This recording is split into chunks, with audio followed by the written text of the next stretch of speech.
The party of Indian Prime Minister Narendra Modi may have lost its majority in recent national elections, but its Hindu nationalist agenda continues to result in religious extremism and targeting of minorities.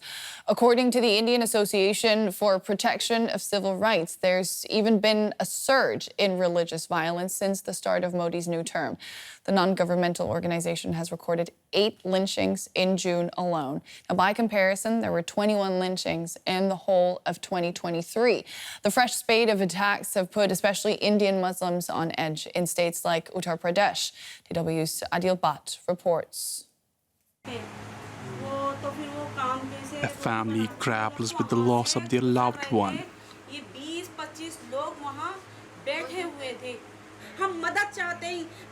Saki Wali says her brother Farid was lynched by a Hindu mob as he was returning from work a day after the Muslim festival of Eid. They took off his pants to check if he was a Muslim. This should be noted.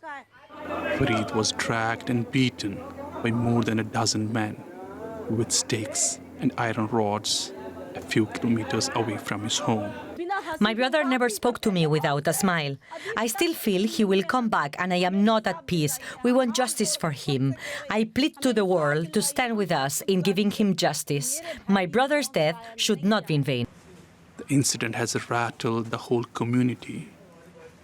These days we hear about violence almost every day. The fear is seeped into our head, and when I go to market, I fear for myself. That what if they kill me also? Our community was in total shock after the incident. There is immense fear among us all, and we still fear going to their area. Police recently arrested at least 6 people and charged them with murder. Accused men claimed that Farid was a thief, something his family denies. A few kilometers away from Farid's house, members of India's Hindu nationalist BJP party have gathered to demand the release of the accused men. Heading the protest is Shakuntala Bharati, a BJP leader and former mayor of this town.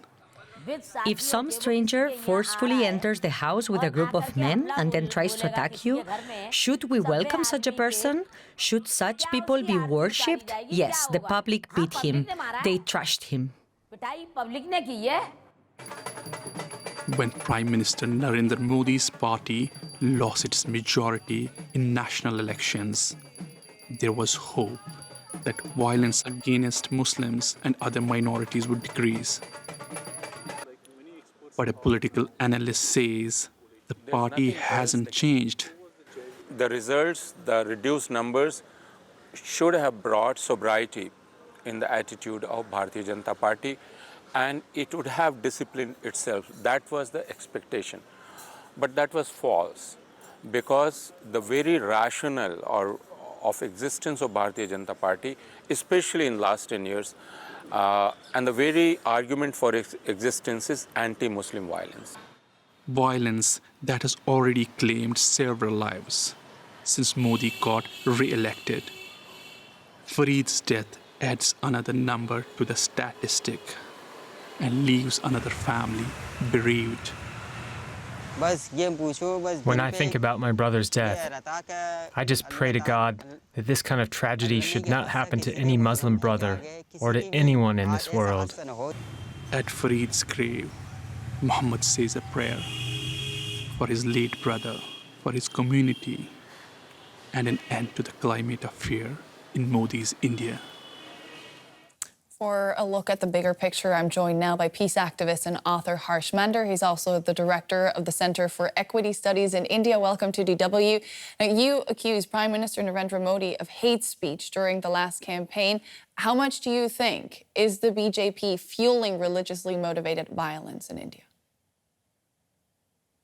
I think you need to understand that that anti-Muslim violence and hate is not incidental to what the BJP is doing. It's central to its ideological, it's at its ideological core. Because the BJP and the organization which is its ideological sort of mentor, the RSS, was constituted in opposition to the idea, the imagination of a country that Mahatma Gandhi led us to, which would be a country where people of every religion, faith, identity, ethnicity, gender would be equal citizens in every way.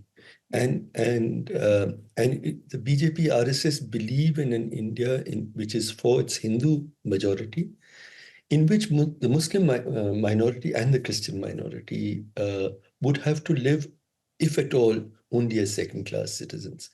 And while we're talking about them as a minority, we must recognize that we're talking about 200 million people, which is larger than the population of Germany, France, Switzerland, Holland, and a couple of other countries. We're talking about a huge population of people. Yeah, and there were hopes that the BJP losing its majority would help improve the situation for these 200 million Muslims in India. But for the time being, that doesn't seem to be the case. Why is that? This election, actually, the election that we just went through, was for us, many of us believed it was the most important election after independence, because if the BJP had come back with a full majority a third time, then whatever was left of India's secular democracy would be demolished. There was no doubt about it.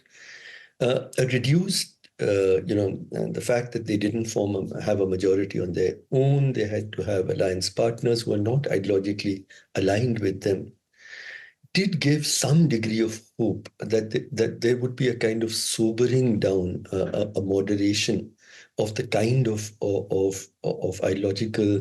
ideologically driven hate. I think the message they've given very clearly in the first 5 or 6 weeks after the elections has been far from any sobering down, and there is a sharp rise once again. We're seeing acts of lynching and hate violence across the country, and the same role of the police, which actually treats the victims as somehow guilty and perpetrators, and the crowd that attacks them is portrayed as people who were justified in their anger. Yeah, we saw that in the report. We don't have much time, but I do want to get to another point. The BJP and Narendra Modi will still govern for at least another term. Now, you say that they promote hate speech that then turns into violence. What can be done in this current situation to turn that trend around? I think that everybody, the majority of Indians are still haven't voted for Modi. And the political parties and all of us in civil society have to stand much more sort of strongly, unambiguously with our Muslim brothers and sisters, and to stand firmly with them, opposing the violence and hate that they are being subjected to.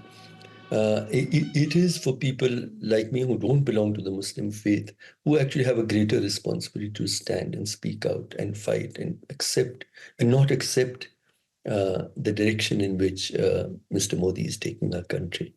And that is what you're doing. That was peace activist Harsh Mander. Thank you so much for your time.